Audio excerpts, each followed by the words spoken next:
6ஆம் வகுப்பு கணிதம் பருவம் 1 பாடம் 1 பயிற்சி 1.3ல் ஃபஸ்ட்டு கேள்வி கோடிட்ட இடங்களை நிரப்புக. அருள்மொழி ஒரு நாளில் ரூபாய் 12 சேமித்தால் 30 நாட்களில் ரூபாய் டேஷ் சேமிப்பாள் அப்படின்னு கேட்டிருக்கிறாங்க. சரியா?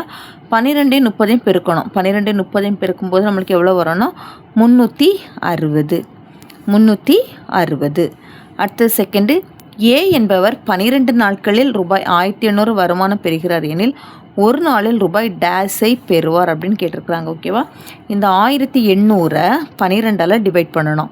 1800 டிவைடட் பை 12. சரியா? இப்போ இதை நம்மளுக்கு 2ஆம் படுக்கு அடி கொடுத்தோம்னா 900. இது 2ஆம் படுக்கு அடி கொடுத்தோம்னா 6. மறுபடியும் 2ஆம் படுக்கு அடி கொடுத்தோம்னா 450. இங்கே 2ஆம் படுக்கு கொடுத்தோம்னா 3. இனி வந்து 3ஆம் படுக்கு அடி கொடுக்குறோம். 4 3 3 150. அப்போ இதனுடைய ஆன்சர் பார்த்திங்கன்னா 150.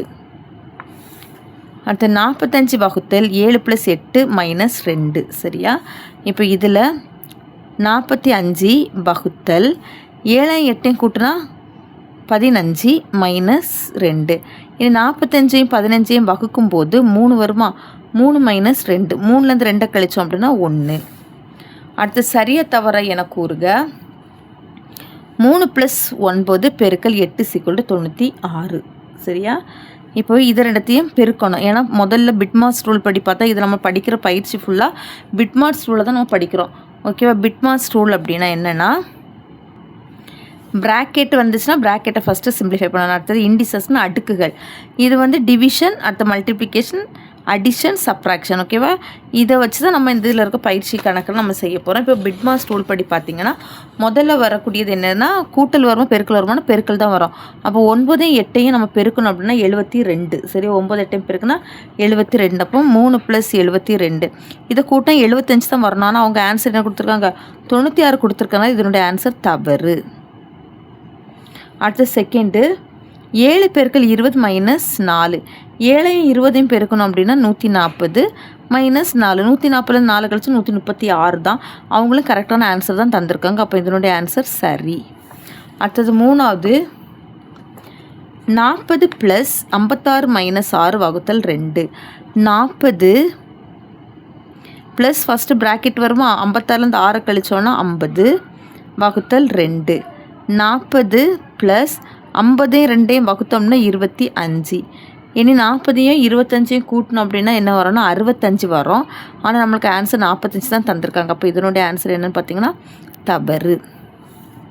அடுத்தது மூணாவது, கடந்த 5 மாதங்களில் ஒரு குறிப்பிட்ட பொது நூலகத்திற்கு வருகை புரிந்தவர்களின் எண்ணிக்கை முறையே 1200 2000 2450 3060 மற்றும் 3200. 5 மாதங்களில் அந்த நூலகத்திற்கு வருகை புரிந்தவர்களின் மொத்தம் எத்தனை பேர் அப்படின்னு கேட்டிருக்கிறாங்க. ஓகேவா? ஒரு நூலகத்துக்கு 5 மாதங்களில் வருகை புரிந்தவர்கள் வந்து இவ்வளோ பேர் நம்ம தந்திருக்காங்க. இப்போ 5 மாதங்களில் எத்தனை பேர் அங்கே மொத்தம் வருகை புரிந்திருக்கிறாங்கன்னு நம்ம கணக்கு பார்க்க சொல்லியிருக்காங்க. அப்போ என்ன பண்ணணும்னா எல்லாத்தையும் நம்ம கூட்டணும் அப்படின்னா நம்மளுக்கு மொத்தம் கிடச்சிரும். 5 மாதங்களில்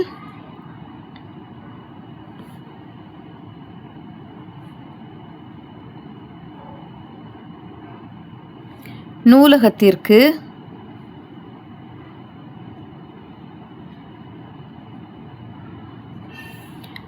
வருகை புரிந்தவர்கள்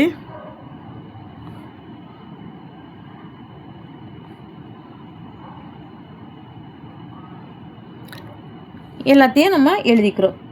1200 + 2000 + 2450 + 3060 + 3200. இப்போ எல்லாத்தையும் கூட்டுறோம் அப்படின்னா எவ்வளோ வரும்னா 11910. 11910 மொத்தம். அப்போ அந்த நூலகத்தை பார்வையிட்டவங்க எத்தனை பேர் அப்படின்னா 11910. சரி? அதாவது அங்கே வருகை புரிந்தவர்கள். தேர்ஃபோர் மொத்தம் வருகை புரிந்தவர்கள்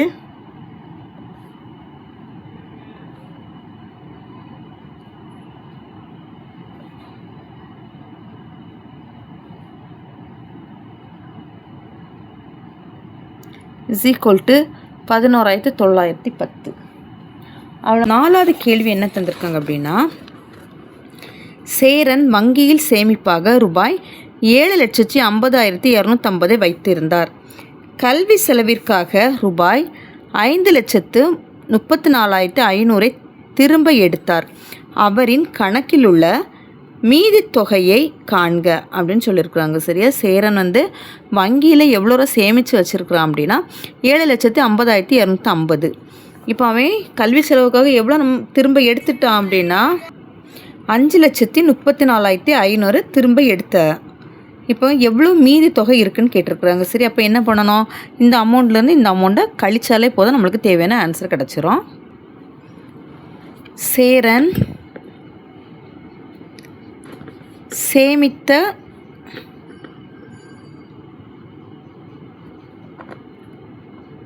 தொகை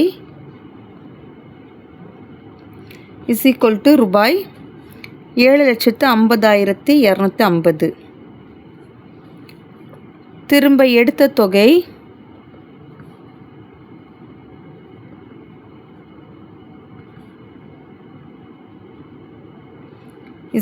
ரூபாய் 5,34,500.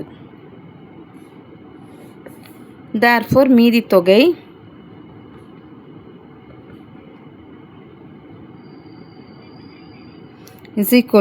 இது கழிக்கிறோம். 0லேருந்து 0 போயிடுச்சுன்னா 0, 5லேருந்து 0 போயிடுச்சுன்னா 5, 2லேருந்து 5 கழிக்க முடியாது. அப்போ என்ன பண்ணுறோன்னா இங்கேருந்து கடன் வாங்குறோம். இங்கே 4 ஆட்டு மாறுறது, இங்கே 9, இங்கே 12. இப்போ 12லேருந்து 5 கழிச்சிட்டோம் அப்படின்னா 7, அடுத்ததில் 9லேருந்து 4 கழிச்சோன்னா 5, 4லேருந்து 3 கழிச்சா 1, 7லேருந்து 5 கழிச்சா 2. இப்போ மீதி தொகை எவ்வளோ அப்படின்னா 2,17,750. அடுத்தது 5வது கணக்கு. ஒரு மிதிவண்டி தொழிற்சாலையில் ஒரு நாளைக்கு 1560 மிதிவண்டிகள் உற்பத்தி செய்யப்பட்டன எனில் 25 நாட்களில் எத்தனை மிதிவண்டிகள் உற்பத்தி செய்யப்பட்டன அப்படின்னு கேட்டுக்கிறாங்க. சரியா? ஒரு நாள் கொடுத்து நம்மளுக்கு நிறைய கேட்டாங்க அப்படின்னா பெருக்கணும். அதை ஞாபகம் வச்சுக்கோங்க. சரியா? ஒரு நாள் ஒன்றே ஒன்று கொடுத்துக்கிட்டு நிறைய கேட்குறாங்க அப்படின்னா அதை என்ன பண்ணால் பெருக்கணும். ஓகேவா? இப்போ நம்மளுக்கு ஒரு நாளுக்கான மிதிவண்டி உற்பத்தி தந்திருக்காங்க. 25 நாள்கள் எத்தனை மிதிவண்டி உற்பத்தி செஞ்சுருக்காங்க அப்படின்னு கேட்டிருக்கிறாங்க. ஒரு நாளில்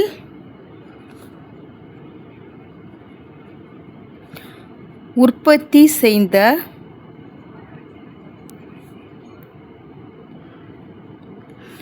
மிதிவண்டிகள்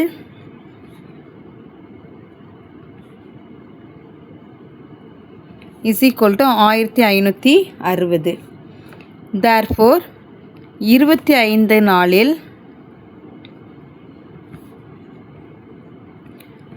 உற்பத்தி செய்த மிதிவண்டிகள்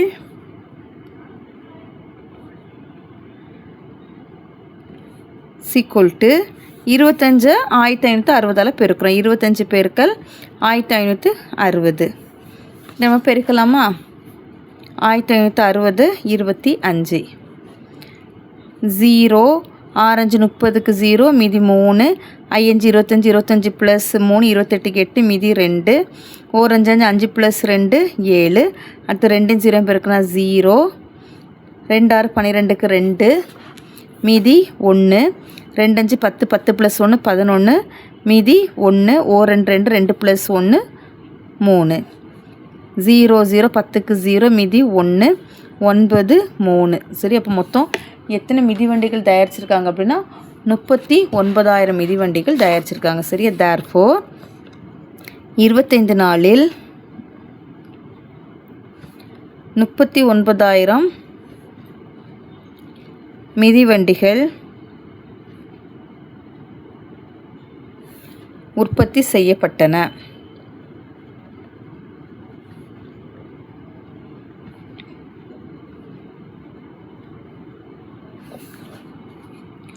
அடுத்தது 6வது கணக்கு. ஒரு நிறுவனம் புது ஆண்டிற்கான வெகுமதி தொகையாக, அதாவது போனஸ் வந்து ரூபாய் 62,500 25 ஊழியர்களுக்கு சமமாக பங்கிட்டு வழங்கியது. ஒவ்வொருவரும் பெற்ற தொகை எவ்வளவு அப்படின்னு கேட்டிருக்காங்க. சரி, இப்போ இதில் நிறைய கொடுத்து 1 கேட்டிருக்காங்க அப்படின்னா நம்ம வகுக்கணும். சரியா? 1 கொடுத்து நிறைய கேட்டிருந்தாங்கன்னா பெருக்கணும், நிறைய கொடுத்து 1 கேட்டிருந்தாங்க அப்படின்னா என்ன பண்ணணும்? வகுக்கணும். ஓகேவா? 25 நபருக்கு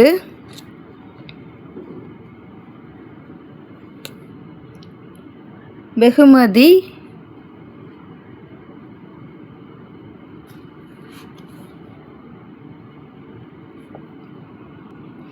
இருபத்தைந்து நபருக்கு வழங்கிய வெகுமதி தொகை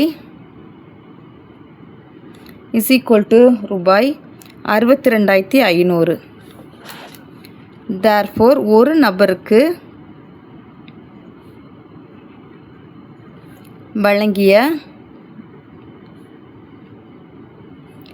வெகுமதி தொகை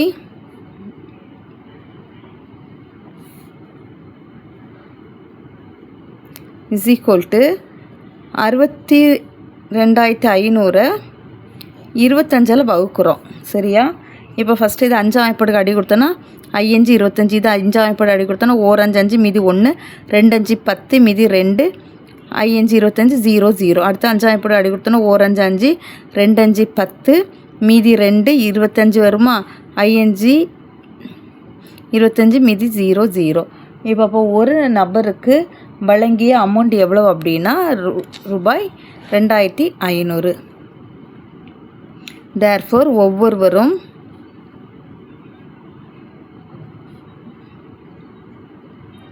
பெற்ற தொகை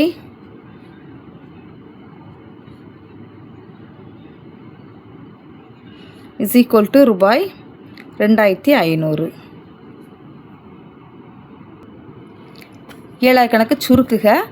10 + 17 வகுத்தல் 3. சரி, இப்போ இது என்ன பயன்படுத்தணும்? பிட்மாஸ் ரூலை பயன்படுத்துகிறோம். பிட்மாஸ் ரூல் படி ஃபஸ்ட்டு ப்ராக்கெட்டை தான் சிம்பிளிஃபை பண்ணணும். அடுத்தது இண்டிசஸ்னு அடுக்குகள், அடுத்தது வகுத்தல், பெருக்கல், கூட்டல், கழித்தல், இந்த மாதிரி நம்ம ஆர்டரில் நம்ம இதை சிம்பிளிஃபை பண்ணணும். 10 17 கூட்டினோன்னா 27. 27 வகுத்தல் 3. 27 3ஆல் வகுத்தோன்னா 9. 9 3 தான் 27. சரி, இப்போ இதனோட ஆன்சர் என்ன பார்த்தீங்கன்னா 9. அடுத்த செகண்ட் ஒன் 12 - 3 - 6 - 5 - 1. இப்போ இதில் நல்லா கவனிச்சுக்கோங்க. இந்த கணக்கில் மொத்தம் எத்தனை ப்ராக்கெட் இருக்குது அப்படின்னா நம்மளுக்கு 3 ப்ராக்கெட் இருக்குது. சரியா? உள்ள ஒரு வளைவு ப்ராக்கெட் இருக்குது, அடுத்தது இது ஒரு செட் ப்ராக்கெட் இருக்குது, அடுத்தது ஒரு ஸ்கொயர் ப்ராக்கெட் இருக்குது. சரியா? இப்போது இதில் ஃபஸ்ட்டு உள்ளே இருக்கக்கூடிய ப்ராக்கெட்டை எடுத்துக்கணும். 12 மைனஸ் இந்த வெளியில் இருக்க ப்ராக்கெட்டெல்லாம் அப்படியே தான் இருக்கணும். இந்த 5லேருந்து 1 கழிச்சோன்னா 4. இப்போ நம்மளுக்கு ஒரு ப்ராக்கெட்டு நம்மளுக்கு முடிஞ்சிடுச்சு. சரியா? அடுத்தது இந்த ப்ராக்கெட் 6லேருந்து 4 கழிச்சோம் அப்படின்னா 2. 12 மைனஸ் 3லேருந்து 2 கழிச்சிட்டோம் அப்படின்னா 1. இனி 12லேருந்து 1 கழிச்சிட்டோம் அப்படின்னா 11. ஓகேவா? இதுதான் இதுக்கான ஆன்சர் 11. அடுத்தது 3வது 100 + 8 வகுத்தல் 2 + 3 பெருக்கல் 2 - 6 வகுத்தல் 2. இப்போ பாருங்கள், இதுலேயே நம்மளுக்கு 2 ப்ராக்கெட் இருக்குது. அப்படி தானே? அப்போ அந்த வளைவு ப்ராக்கெட்டை தான் ஃபஸ்ட் நம்ம சிம்பிளிஃபை பண்ணணும். 100 + 8 வகுத்தல் 2 + 3 2 6 -6 வகுத்தல் 2. இப்போ இந்த ப்ராக்கெட்டை தான் அடுத்து சிம்பிளிஃபை பண்ண போகிறோம். இதில் மைனஸும் வகுத்தலும் இருக்குது. எந்த குறியை நம்ம சிம்பிளிஃபை பண்ணணும் அப்படின்னா இது தான் வகுத்தல் குறியை. இப்போ 100 + 8 வகுத்தல் 2 + 6 - 6ஐயும் 2ஐயும் வகுத்தோம் அப்படின்னா 3. ஓகேவா? 6ஐயும் 2ஐயும் வகுத்தோம்னா 3. 3 2 6. அடுத்து 100 + 8 வகுத்தல் 2 + 6லேருந்து 3 கழிச்சோம் அப்படின்னா 3. இனி பாருங்கள், இப்போ இதில் ப்ளஸ் குறி இருக்குது, இல்லை வகுத்தல் குறி இருக்குது, ப்ளஸ் குறி இருக்குது. அப்போ அடுத்தது இந்த வகுத்தல் குறியை தான் சிம்பிளிஃபை பண்ணணும். 100 + 8ஐயும் 2ஐயும் வகுத்தோம் அப்படின்னா 4 + 3. இப்போ இனி எல்லாம் ப்ளஸ் குறியாக இருக்குது. 100 கூட 4 கூட்டினா 104, 104 கூட 3 கூட்டினோன்னா 107. ஓகே, இப்போ இதுதான் இந்த கணக்குக்கான ஆன்சர். அடுத்தது புறவய வினாக்கள். 3 + 5 - 7 × 1 மதிப்பு என்னன்னு கேட்டிருக்கிறாங்க. சரியா? இப்போ இதில் நம்மளுக்கு ஃபஸ்ட்டு பெருக்கல் தான் கண்டுபிடிக்கணும். 3 + 5 - 1 7 7. இனி அடுத்தது கூட்டணும். இது ரெண்டுத்தையும் கூட்டணும் அப்படின்னா 8 8 - 7. 8லேருந்து 7 கழிச்சோன்னா 1. சரியா? இப்போ இதனோட ஆன்சர் பார்த்தீங்கன்னா 1. இது எந்த ஆப்ஷனில் இருக்குன்னா நெடில் ஈல இருக்குது 1. அடுத்தது 24 வகுத்தல் 8 மைனஸ் 3 பெருக்கல் 2. 24 வகுத்தல் 8 மைனஸ் 3 2 6. 24 வகுத்தல் 8லேருந்து 6 கழிச்சிட்டோம் அப்படின்னா 2. 24 2ஆல் வகுத்தோம்னா 12. அப்போ இதுக்கான ஆன்சர் வந்து 12. இது எந்த ஆப்ஷனில் இருக்குன்னா நெடில் ஆ. அது பிட்பாஸை பயன்படுத்தி சரியான குறியீட்டை கட்டத்தில் நிரப்புக. ஓகேவா? இப்போ நம்மளுக்கு இங்கே வலது பக்கமாக 10 ஆன்சர் வரணும். எந்த குறியை நம்மளுக்கு போடலாம் அப்படின்னா நம்மளுக்கு இதில் பெருக்கல் குறியை போட்டோன்னா தான் நம்மளுக்கு இதுக்கு கரெக்டான ஆன்சர் 10 கிடைக்கும். சரியா? எந்த குறியை போடணும் அப்படின்னா பெருக்கல் குறியை போடணும். குறில் இ. சரி, இதில் பெருக்கல் போட்டோம் அப்படின்னா இதில் பெருக்கல் போட்டு நம்ம கண்டுபிடிக்கலாமா? 2 பெருக்கல் 6 மைனஸ் 12 வகுத்தல் 4 ப்ளஸ் 2. 2 பெருக்கல் 6 மைனஸ் 12 வகுத்தல் 4 2 கூட்டணும் அப்படின்னா 6. 2 பெருக்கல் 6 மைனஸ் 12 6 வகுத்தோன்னா 2. இனி இப்போ இது ரெண்டுத்தையும் பெருக்குங்க.